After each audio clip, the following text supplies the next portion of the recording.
इन पिछले 18 सालों में जो हमने इंफ्रास्ट्रक्चर क्रिएट किया है, the organisation what we have created, it is something which is absolutely not duplicable. और वो चीज जो हम आगे करने वाले हैं, वो चीज, उस चीज की कल्पना और कोई ऑर्गेनाइजेशन नहीं कर सकती, क्योंकि हमारा कंपटीशन किसी और कंपनी के साथ नहीं है, हमारा कंपटीशन है अपने खुद के साथ। हम लोग अपनी ऑर्गेनाइजेशन को इतना बड़ा बनाना चाहते हैं, आप लोगों को इतना बेहतर एक्सपीरियंस देना चाहते हैं कि आपको जिंदगी में कुछ भी करना हो, आपको सोचने की भी जरूरत ना पड़े, because you know Vestige is a organisation जिसके साथ आप लोगों को सिक्योरिटी है और आप लोगों का फ्यूचर रेडी है। मैं छोटी सी आपको एक चीज बताना चाहूंगा जिसके ऊपर मुझे ख्याल आ गया कि जब मैं बात कर रहा था बीइंग डुप्लीकेबल की, मुझे याद है कि जब हमें 7 साल हुए थे, इनफैक्ट 2004 में शुरू हुआ तो 2011 में 7 साल हुए थे, तो हमने उस टाइम पे एक किताब निकाली थी कॉल्ड हेयर टू इटर्निटी, यानी कि अब से लेके अंतकाल तक। क्योंकि वो 7 साल जो हमारे बीते थे, 7 एक बहुत इंपॉर्टेंट नंबर होता है, राइट? कहा जाता है द लकी 7। हफ्ते में दिन कितने होते हैं? दुनिया में समुद्र कितने हैं? दुनिया में अजूबे कितने हैं?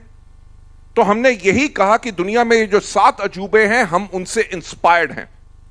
और जो हमारे इंडिया के अंदर 7th wonder of the world है, यानी कि ताजमहल, उससे हमने कहा कि वी आर इंस्पायर्ड।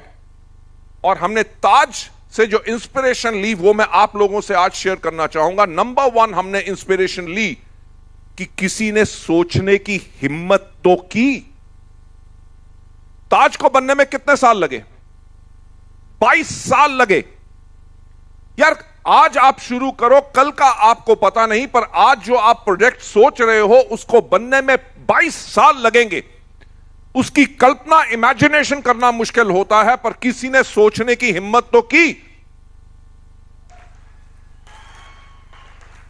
2011 में जब हम मात्र 50 करोड़ की ऑर्गेनाइजेशन थे, तो अगर आप वो किताब अभी भी आपको मिले, हेयर टू इटर्निटी, उसके 2nd पेज पे जाके देखना, उसके अंदर हमारा मिशन हमने उस टाइम पे अनाउंस किया था। एक छुटकी सी कंपनी ने, हमने उस टाइम पे अपना मिशन अनाउंस किया था कि हमारा मिशन है to grow to a global scale and become a benchmark in direct selling industry by 2018।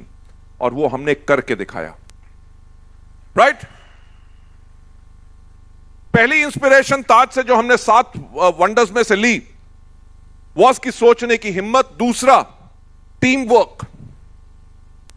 Taj Mahal के ऊपर 20,000 लोगों ने 22 साल तक काम किया। अलग अलग देश, अलग अलग प्रदेश, अलग भाषा, अलग रिलीजन, अलग खाने की आदतें, सब कुछ अलग, पर सबका मकसद क्या था कि एक ताजमहल बनाना है।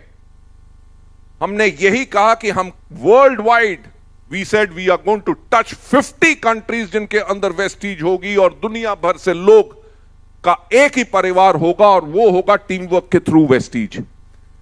नंबर 1 हमारी जो इंस्पिरेशन, जिसने आज के दिन पे वेस्टीज को इतना बड़ा किया है कि सोचने की हिम्मत तो करो, हमने वो सोचने की हिम्मत की जो आज तक किसी ने डायरेक्ट सेलिंग में कभी नहीं की। दूसरा, team work. We have built a phenomenal team all across India and all across the world. आज के दिन पे जो वेस्टीज है वो मेरे करके नहीं है, आज के दिन पे जो वेस्टीज है वो आप लोगों के करके है।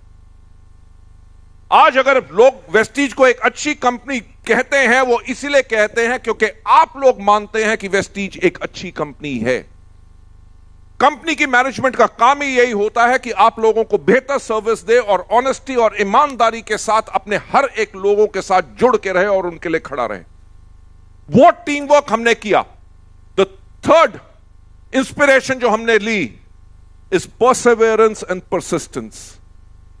कि ताज को बनने में जो टाइम लगा, उसके अंदर बहुत मुश्किलें आई। नदी का किनारा था, कभी बाढ़ आती होगी, कभी डिजाइन फॉल्ट होता होगा, कभी पत्थर में प्रॉब्लम आती होगी। यानी कि काम जो करना चाहोगे उसमें प्रॉब्लम जरूर आएगी, बल्कि परसिस्टेंस के साथ अगर आप लगे रहोगे तो आप आगे बढ़ोगे ही बढ़ोगे। वो inspiration Lee.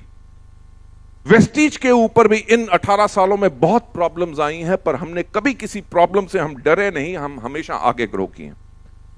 Ladies and gentleman, last but not the least, जिसने हमें इतना प्रेरित किया कि आज के दिन पे भी मुझे अच्छी तरह नींद इसलिए नहीं आती क्योंकि बहुत बड़ा करने का हमेशा सोच रहती है। ताजमहल को बने हुए कितने साल हो गए? 400 साल? Yes or no? Give me a good yes or a good no. Yes or no? Taj Mahal को बने हुए 400 साल हो गए। इंजीनियरिंग इतनी तरक्की कर चुकी है, पर मुझे एक बात बताओ, दुनिया में ताजमहल कितने हैं? यानी कि वो चीज बनाओ जिसको डुप्लीकेट ना किया जा सके।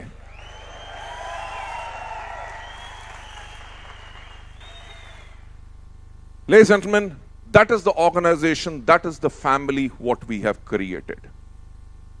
और आप सब लोगों से एक बात कहना चाहूंगा कि हम वेस्टीज को इस तरह का परिवार बना चुके हैं, कल को मैं रहूं ना रहूं, ये परिवार आपकी हमेशा ख्याल रखेगा और आपकी जिंदगी और आपके आने वाली जनरेशन्स की भी जिंदगियों को सुरक्षित बना के रखेगा।